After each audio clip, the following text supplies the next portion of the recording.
Besarkan nama Tuhan, karena Tuhan sudah memberi kemenangan pagi ini. Kita boleh datang di sini, berkumpul bersama-sama dengan saudara semua. Mari kita pujikan, sucikan dan kuduskan nama Tuhan. Nomor 254. 254. 254. Tempatnya ketinggalan. Sucikan itu ya. Iya. Kuduskan. 254. Oke. Ya.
Saat ini kami boleh berkumpul di tempat ini.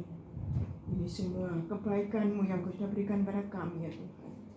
Terima kasih Tuhan, kesempatan yang baik untuk kami pagi ini Tuhan. Kami memuji-Mu, kami menyembah-Mu. Tuhan, sucikan hati, kuduskan pikiran kami, supaya kami layak memuliakan Engkau ya Tuhan. Terima kasih Tuhan, dalam situasi seperti ini Bapa, biarlah Engkau juga menyertai dimanapun anak-Mu berada. Mungkin mereka ada yang bepergian Tuhan, biar Engkau menyertai langkah-langkah mereka. Terima kasih ya Bapa, mungkin yang ada masih di tengah perjalanan juga, Tuhan Engkau sertai, Engkau tuntun langkah mereka sampai ke tempat ini. Terima kasih Tuhan Yesusku, terima kasih segala puji hormat yang bagi-Mu. Dalam nama Tuhan Yesus yang berdoa, haleluya. Amin. Kita akan lanjutkan nomor 162. 162.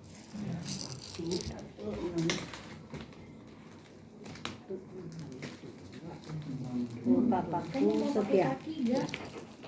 Biar duduk aja kamu pakai ini.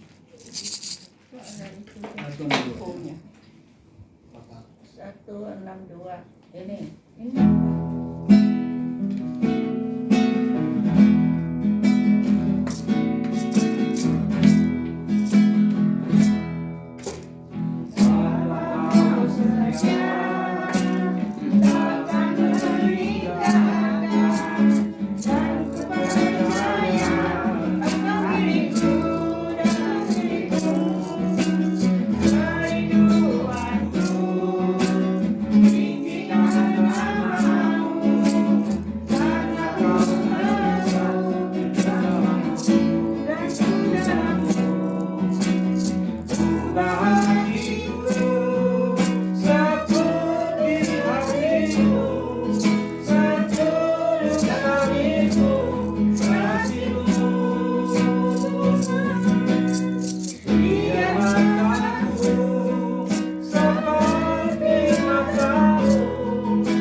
jadi sepertimu. Ya, kita lanjutkan dengan nomor 189. baca teman-teman. Dulu. Oh ya, mari kita akan bersama-sama membacakan pembacaan firman Tuhan yang terdapat dalam Matius 26. Iya, Siapa lagi yang mau ngasih tahu?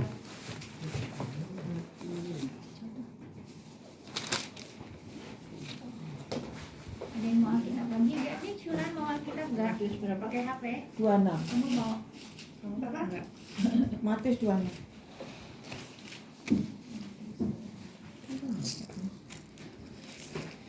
Iya, dia situ yang dekat kitab Wahyu. Tengah kok tuh. Dekat lah, cuma beberapa senti. Iya. Ada pernah.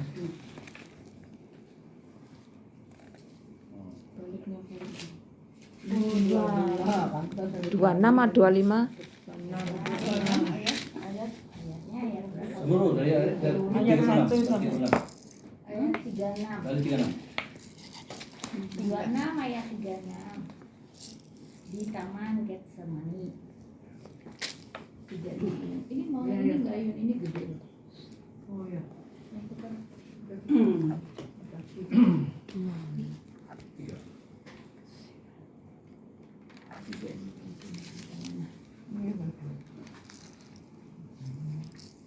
Sudah. Ya, kita akan baca bersama-sama. Kamu yang baca ya? Kamu baca. Saya, bukan bersama ya Pak. Ya, semua lihat kamu baca. Sampai ayat Kamu ke mana? Itu. semuanya 46 sampai 46. oh, sampai mana? Ke semana teman ke semana. Aku lupa.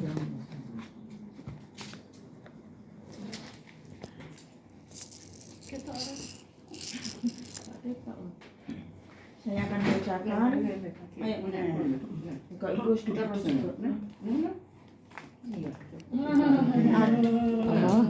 Maka sampailah Yesus. Ya, akan saya bacakan ya, ayat 36 sampai selesai. Maka sampailah Yesus bersama-sama murid-muridnya ke suatu tempat yang bernama Getsemani. Lalu ia berkata kepada murid-muridnya, "Duduklah di sini, sementara aku pergi ke sana untuk berdoa." Dan ia membawa Petrus dan kedua anak Zebedeus sertanya. Maka mulailah ia merasa sedih dan gentar. Lalu katanya kepada mereka, "Hatiku sangat sedih, seperti mau mati rasanya. Tinggallah di sini dan berjaga-jagalah dengan aku." Maka ia maju sedikit, lalu sujud dan berdoa, katanya, "Ya Bapakku, jikalau sekiranya mungkin, biarlah cawan ini lalu daripadaku. Tetapi janganlah seperti yang ku kehendaki, melainkan seperti yang Engkau kehendaki." Setelah itu ia kembali kepada murid-muridnya itu dan mendapati mereka sedang tidur. Dan ia berkata kepada Petrus, "Tidakkah kamu sanggup berjaga-jaga 1 jam dengan aku? Berjaga-jagalah dan berdoalah supaya kamu jangan jatuh ke dalam pencobaan. Roh memang penurut, tetapi daging lemah." Lalu ia pergi untuk kedua kalinya dan berdoa, katanya, "Ya Bapakku, jikalau cawan ini tidak mungkin lalu, kecuali apabila aku meminumnya, jadilah kehendak-Mu." Dan ketika ia kembali pula, ia mendapati mereka sedang tidur, sebab mata mereka sudah gelap.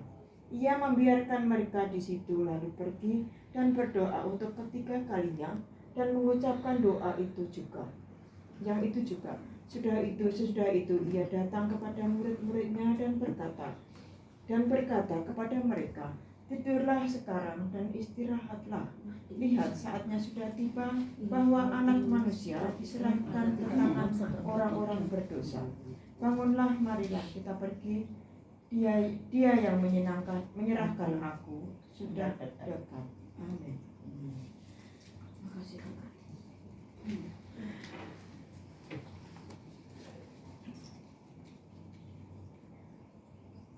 Ini sebuah lagu dan silakan saya. Kita akan menyanyi nomor 189.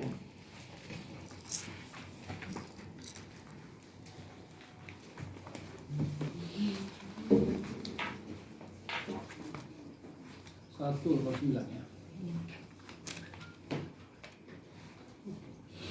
189.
Haleluya. Kita berdoa sebelum kita menerima firman Tuhan. Inilah pengakuan kami ya Bapa. Iman kami tidak akan goyah Tuhan, karena Engkau selalu menopang kami. Engkau selalu memberi kekuatan kepada kami. Engkau memulihkan keadaan kami bagaimanapun itu Tuhan. Satu kepercayaan kami, apapun yang terjadi dalam kehidupan kami, Engkau tak akan pernah meninggalkan kami. Terima kasih Bapa, terima kasih. Terima kasih untuk semua yang sudah hadir di tempat ini Tuhan. Terima kasih Engkau sudah memberi kesehatan kepada kami. Terima kasih untuk perjumpaan ini ya Bapa. Dan kami serahkan juga Bapak Pendeta Janius yang akan membawakan firman hari ini Tuhan. Kami percaya satu dua orang yang berkumpul dalam nama-Mu, Engkau sudah hadir di tengah-tengah kami. Kami percaya itu ya Bapa. Kami serahkan hamba-Mu yang sebentar akan menaburkan firman-Mu. Biarlah Tuhan apa yang disampaikan saat ini benar-benar dari Engkau dan boleh memberkati kami semua di sini. Dan Tuhan sebentar juga kami akan menerima perjamuan kudus-Mu. Tuhan, Kau sucikan kami, Engkau layakkan kami, Engkau siapkan hati dan pikiran kami ya Bapa. hanya tertuju padanya. Biarlah Tuhan perjamuan kudus-Mu hari ini boleh menyatukan kami, menyatukan kami semua dengan Engkau dan dengan Bapa di surga ya Bapa. Terima kasih Tuhan, terima kasih. Segalanya hamba kami serahkan dalam tangan-Mu. Dari awal pertengahan hingga akhir ibadah ini yang dalam tangan pimpinan-Mu. Dalam nama Tuhan Yesus kami berdoa, haleluya. Amin. Amin. Terima kasih. Saya mau bilang apa aja?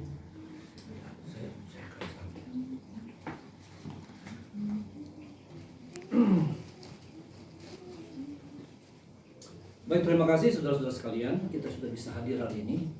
Saya rasa ini adalah pengalaman pertama saya selama 15 tahun ada di Hong Kong. Mengadakan kebaktian seperti ini karena situasi Typhoon 8. Ya, sebentar kita tahu bahwa Typhoon 8 akan melanda Hong Kong, ya, sekitar jam 1, jam 2 gitu ya. Maka itu kita terpaksa memberhentikan ibadah kita sore. Nah, karena sore tidak bisa ada kebaktian, maka saya sengaja supaya pagi ini kita mengambil kesempatan untuk beribadah. Ya. Nah, menurut saya ini adalah satu kemenangan bagi kita. Kita dapat melewati satu waktu yang begitu sulit untuk kita beribadah, bukan karena perang, bukan karena penyakit, tapi karena taufan. Ya. Nah, tadi saya pikir-pikir waktu tadi pagi, tadi malam saya bicara dengan Pak Wisang, bilangnya mungkin besok jam 6 pagi cuaca akan berubah. Tanggal 7 jam 6 lebih situasi akan berubah bilangnya. Tapi ternyata tadi tidak. Tapi saya dapat dari pimpinan kerja kita, mereka kasih itu bilangnya mungkin taufan setengah hari ya, jam 1 jam 2 gitu. Jadi saya tadi pikir kita batalkan semua kita punya kebaktian. Tetapi waktu saya berpikir lagi, ini adalah tantangan yang paling tanpa kita sadar menghalangi kita dalam ibadah. Padahal kita masih punya kesempatan pagi, bukan? Sore mungkin kita tidak bisa, tapi pagi kita masih punya kesempatan. Nah, Alkitab memberitahukan kepada kita segala sesuatu ada waktunya. Ada waktu untuk tidur, ada waktu bangun, ada waktu untuk sengsara, ada waktu untuk senang, ada waktu untuk membunuh, malah dia mengatakan ada untuk menyembuhkan, menghidupkan, ada waktu untuk mengasihi, ada waktu untuk membenci bilangnya. Pengkhotbah pasal 3 ayat 1 sampai yang ke-5 itu ya, dikatakan di sana. Nah, mungkin kamu akan heran, kok ada waktu untuk membenci? Ya, ada waktu untuk membenci. Membenci apa? Membenci kejahatan. Itu jelas. Ya, waktu membenci kejahatan. Dan ada hal yang lain lagi, ada waktu untuk menolak, di mana kesempatan yang ada kita tolak. Ya, apa yang kita tolak? Kesempatan untuk beristirahat yang hari ini, hari ini kita hari Minggu ya, hari Minggu sebetulnya kebaktian, tapi ada angin taufan dan saya merasa sedih ya, karena ada orang bilang, waduh hari ini libur lagi ibadah. Wah, orang yang mencintai Tuhan pasti akan kesel, pasti akan merasa kecewa karena tidak bisa beribadah hari ini. Orang yang mengasihi Tuhan. Nah, kalau orang yang nggak mengasihi Tuhan, dia akan gembira hari ini nggak ada kebaktian. Nah, bagi saya itu satu hal yang menyedihkan bila kita merasa senang kalau ada kesempatan di mana kita bisa menolak nggak kebaktian. Nah, saudara-saudara, saya sengaja mengambil hari ini pembacaan firman Tuhan yang diambil dari Matius pasal 26 ayat yang ke 36 ya sampai yang ke 46. Nah, di sini kita akan melihat 3 hal yang saya ingin bawa kita melihat bersama. 3 hal yang saya mau kita bawa bersama. Kita melihat ya, Yesus berdoa 3 kali. Dia berdoa 3 kali dalam perikop ini. Mengapa 3 kali? Mengapa harus 3 kali? Saudara harus mengerti bahwa di dalam budaya Yahudi, nomor 3, nomor 7, nomor 12 itu mempunyai maksud tertentu dalam budaya Yahudi. Yesus sedang berbicara dan melakukan sesuatu perkara dalam budaya Yahudi. 3 kali adalah menunjukkan bahwa kesempurnaan. Manusia itu memang sudah sempurna rusak dan berdosa. Itu sebab mengapa Yesus berdoa 3 kali. Manusia itu memang sudah sempurna rusak dan berdosa. Roma 3:23 mengatakan kita manusia berdosa. Sudah kehilangan kemuliaan Allah, kehilangan gambar dari Allah.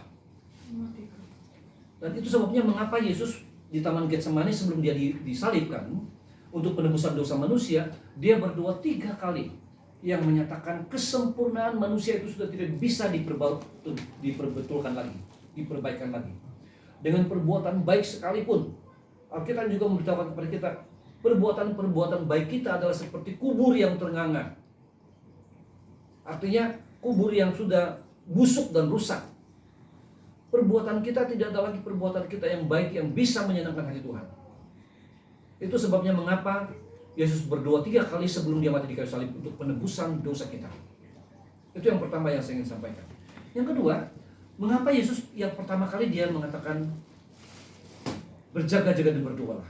Tubuh memang, roh memang penurut tetapi daging lemah. Ayat 41. 3 kali dia berdoa, tetapi kenapa pertama kali saja dia mengatakan hal itu, yang kedua tidak, yang ketiga juga tidak. Karena Yesus memberikan kita satu peringatan. Sekali dia memberikan peringatan, hal yang kedua, yang ketiga dia memberikan kita kesempatan. Murid-murid Yesus yang ikut dia ke Taman Getsemani ini, mereka kan tahu Yesus sudah memberitahu mereka, tubuh memang lemah, tetapi daging roh memang tubuh memang lemah, tetapi daging roh memang penurut, tetapi daging lemah. Dia memberikan peringatan, berjaga-jaga dan berdoalah. Tetapi murid-murid Yesus dia berikan peringatan yang pertama. Yang kedua, mereka tetap tertidur. Yang ketiga, mereka tetap tertidur. Yesus itu memberikan kita kesempatan. Dia menegur kita, kemudian dia memberikan kita kesempatan untuk bertobat daripada kesalahan kita, menyadari atas segala hal-hal yang kita lakukan yang tidak benar. Tuhan itu tidak kejam. Dia begitu memberikan kita peringatan, dia langsung menghukum kita, tidak. Dia memberikan kita peringatan sekali, kemudian dia memberikan kita kesempatan untuk selalu sadar dan ingat bahwa kita adalah manusia berdosa yang tidak mampu, yang memerlukan anugerah Tuhan. Ini hal yang kedua. Yang ketiga adalah kita melihat bahwa murid-murid tertidur. Mengapa murid-murid tertidur? Sudah diingatkan, mereka masih tertidur. Ini menunjukkan bahwa manusia itu memang manusia yang lemah. Mereka selalu melakukan keinginan-keinginan daging mereka. Sehingga lihatlah, ada peraturan-peraturan hukum agama, hukum negara, hukum adat diberikan kepada manusia. Supaya manusia itu selalu sadar. Namun ternyata manusia tidak bisa. Perhatikan saja ya, penjualan dada itu hukumannya mati. Kalau di Indonesia tembak mati, nggak ada ampun. Di atas 5 gram. Setelah bawa dada, bawa narkoba, di atas 5 gram, hukuman mati. Tembak. Sama juga di Talu juga, China. Tetapi orang tetap nggak takut, tetap jalan terus. Apakah di Indonesia tidak ada pengedaran narkotik? Jalan terus. Ada banyak. Jalan terus. Di Hong Kong, di mana? Di Talu, di China, jalan terus. Meskipun tembak mati. Inilah manusia. Manusia itu tidak, dengan kekuatan kita tidak mampu untuk melakukan sesuatu yang baik. Itu sebabnya mengapa Yesus mati di kayu salib. Dia memberikan kita satu anugerah. Mengapa Yohanes pasal 3:16 mengatakan, karena begitu besar kasih Allah akan dunia ini, sehingga ia mengaruniakan anak yang tunggal, supaya setiap yang percaya kepadanya tidak binasa melainkan beroleh hidup yang kekal. Kasih Allah itu begitu besar buat kita. Di hadapan Tuhan manusia sudah tidak punya apa-apa. Di hadapan Tuhan kekudusan, kesucian manusia sudah seperti kubur yang ternganga dan tidak bisa diterima. Dan perbuatan baik manusia tidak bisa membawa manusia kembali pulang ke pangkuan Bapa di surga. Sehingga Yesus berkata, akulah jalan dan kebenaran dan hidup. Tiada seorang pun yang dapat datang kepada Bapa kalau tidak melalui aku. Mengapa melalui Yesus? karena dia mati di kayu salib. Di atas kayu salib dia mengampuni dosa kita. Di atas kayu salib dia menyempurnakan keselamatan yang Tuhan berikan kepada kita. Saudara-saudara yang kasih dalam Tuhan, hari ini sebenarnya kita buat perjamuan kudus.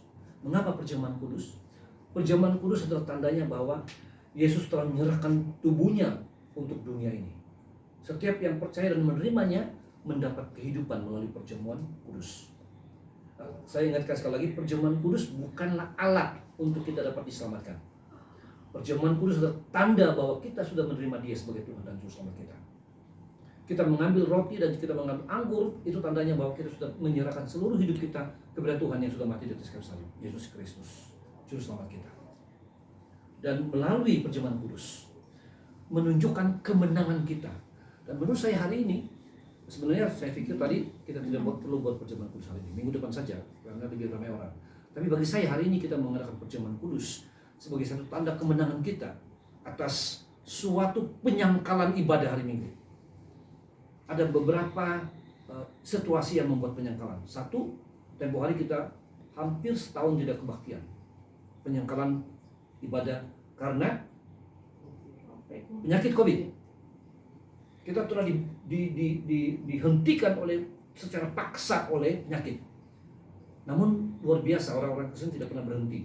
Meskipun dihalang oleh itu, internet jalan terus. Kebaktian jalan terus di rumah melalui Zoom dan segala macam. Puji Tuhan karena ada ada Zoom, ada WhatsApp yang Tuhan sudah berikan hikmat kepada manusia untuk boleh berkomunikasi walaupun jarak yang jauh, tapi kita dapat berkomunikasi lewat HP. Itu luar biasa menurut saya, satu hikmat yang Tuhan berikan kepada manusia. Dan kemudian kita dihalangi dengan taufan. Nggak boleh kebaktian nanti sore. Kalau pergi juga, kalau saudara punya masalah, kemalangan, segala macam, ada kecelakaan, saudara tanggung sendiri bilangnya. Pemerintah tidak akan bertanggung jawab. Juga seluruh transportasi dihentikan, kecuali MTR mungkin jalan terus. MTR jalan terus. Taksi saya pikir juga hati-hati kamu. Nah, makanya kita hari ini bisa berkumpul di sini, itu satu kemenangan. Dan kemenangan adalah yang dilakukan oleh Yesus di atas kayu salib. Dan itu ditandai dengan perjamuan kudus. Hari ini saya mau bawa kita bersama untuk menerima perjamuan kudus sebagai bukan karena kita diselamatkan oleh hal ini, tapi kita mendapat satu kemenangan. Untuk saya secara pribadi belum pernah terjadi dalam sejarah hidup saya di Hong Kong. Ini pertama kali kita mengadakan kebaktian begini seperti ini, dan kita bisa mengadakan perjamuan kudus. Nah, untuk itu saya akan lanjutkan saya buat singkat saja ya, karena nanti kalau kita masukkan dalam grup WhatsApp tidak bisa masuk itu. Dalam WhatsApp saya kira dalam waktu yang 15 menit masih boleh masuk. Hari ini bagi kamu yang sudah dibaptis, kita akan mengadakan perjamuan kudus, dan mari kita berdoa sebelum kita menerima perjamuan kudus. Bapa di surga, terima kasih kesempatan ini kami boleh mengadakan perjamuan kudus dalam kelompok yang kecil.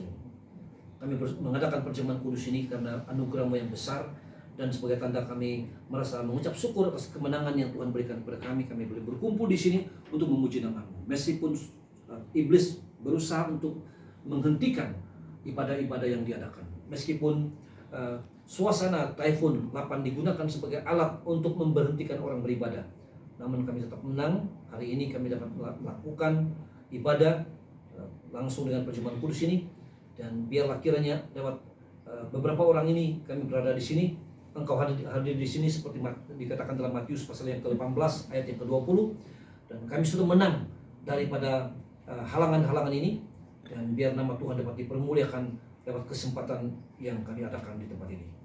Dan persiapkan hati kami masing-masing Tuhan yang sudah dipermandikan, yang sudah dibaptis, biar kami siap untuk menerima perjamuan ini, dan kami mengerti Tuhan bahwa kami tidak layak di hadapan Engkau, namun Engkau melayakkan kami. Bukan saja melayakkan kami oleh anugerah-Mu yang besar lewat pengorbanan-Mu di atas kayu salib, Engkau juga melayakkan kami hadir di sini dengan menghadapi rintangan Typhoon 8. Kami mengucap syukur dan kami berdoa, mohon pengurapan dan penyertaan Tuhan dalam perjamuan ini. Dalam nama Tuhan kami Yesus Kristus. Amin. Dan saya ingin membaca satu pembacaan firman Tuhan yang diambil dari Yohanes pasal yang ke-8 ayat yang ke-45 ya.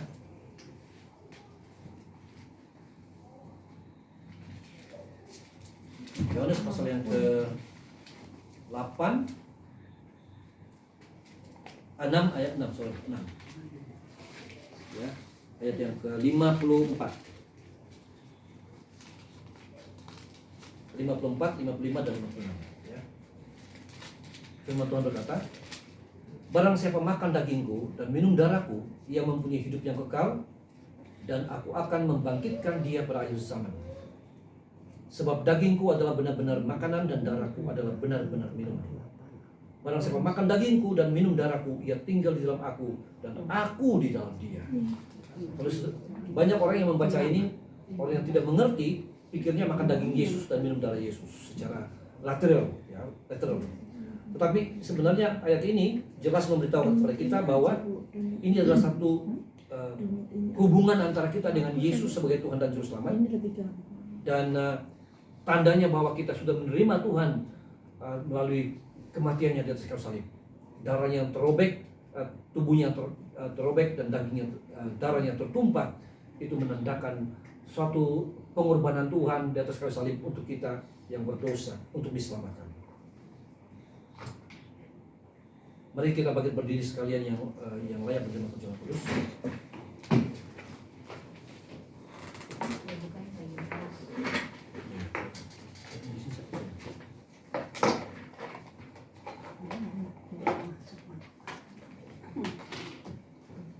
Saudara-saudara sekalian, inilah tubuh dan darah Tuhan Yesus yang diserahkan bagi kita untuk pengampunan dosa-dosa kita. Mari kita bersatu di dalam perjamuan ini.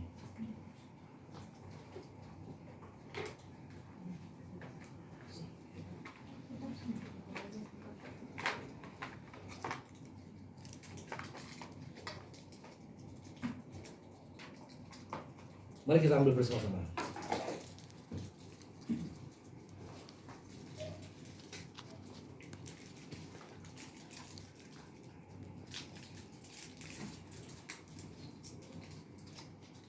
Inilah tubuh Tuhan yang telah diserahkan bagi kita. Mari kita makan bersama-sama dan kita mengucap syukur kepada Tuhan. Silakan.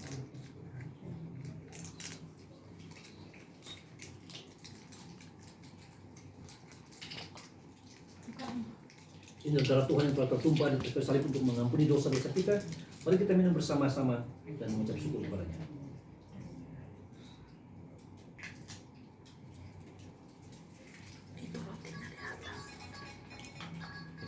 Mari kita berdoa dan mengucap syukur.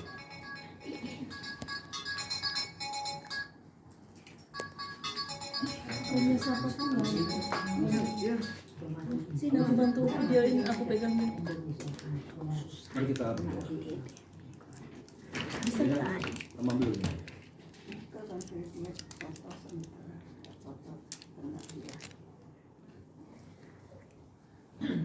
Mari kita berdoa. Segala puji, hormat, dan sembah kami hanya bagi Engkau, ya Allah Tuhan kami, yang sudah memberikan kami penebusan dan keselamatan melalui Yesus Kristus. Terima kasih kiranya lewat perjamuan ini kami terus diteguhkan dan dikuatkan, dan kami terus menjadi kemuliaan bagi nama Tuhan dalam kehidupan kami hari lepas hari. Dan biarlah melalui perjamuan kudus ini juga nama Tuhan dapat dipermuliakan dan kemenangan dapat diistiharkan di tengah-tengah kami atas halangan yang coba diganggu oleh taufan 8. Ibadah air hidup berbahasa Indonesia meskipun tidak dapat dijalankan pada sorenya, namun pagi ini kami dapat merayakannya bersama-sama dengan 2-3 orang yang ada di sini, dan biar nama Tuhan terus ditinggikan, kemuliaan Tuhan terus diagungkan melalui kebaktian ini. Dalam nama Tuhan Yesus Tuhan kami mengucap syukur dan berdoa. Amin. Amin. Tuhan mengasihi saudara sekalian. Tuhan memberkati. Dan saya akan kembalikan kepada Nika untuk meneruskan. Saya nggak ada persembahan. Tadi ada persembahan. Oke, kita berjalan ke persembahan. Nanti kita berjalan ke persembahan. Kita berjalan ke persembahan. Boleh. Berjalan ke persembahan. Saya kembalikan kepada Bentar, persembahannya nanti aja deh. Terus nanti Ya terima kasih untuk Bapak Pendeta karena begitu indah, boleh menguatkan kami semua, dan boleh memberkati kami semua. Dan kita akan memuji Tuhan nomor 113. Kami undang lagi saudara Bapak berdiri. 1, 3. Ya. Kita nyanyi bersama-sama. Ya.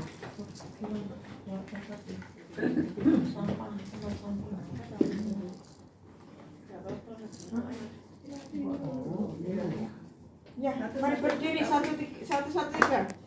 Yuk, kita merasa menang. Kita sudah diberi kemenangan oleh Tuhan. Punya Bapak? 113. 113. Nyanyi kemenangan. 113. Tubuh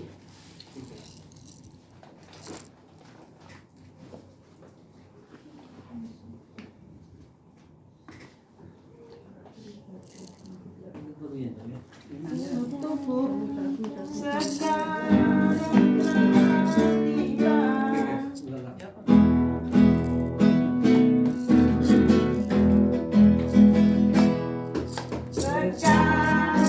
Sekarang nggak masuk ya? Dari nyanyi Nggak cocok sama Oh, seperti Karena tahu tak. dari apa? 113. Oh, 113.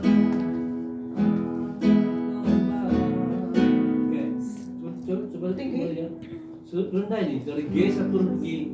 oleh Darah anak domba, oleh kesatuan kita, iblis dikalahkan, kuasanya dihancurkan oleh darah anak domba. Sekarang tiba, kekuatan dan kuasa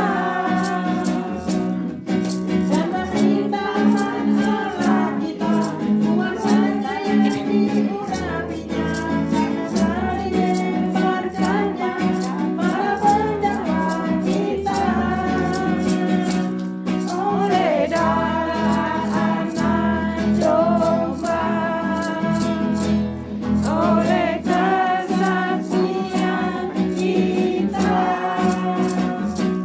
iblis dikalahkan, kuasanya dihancurkan oleh darah anak domba.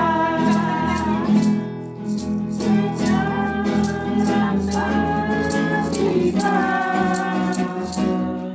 kekuatan dan kuasa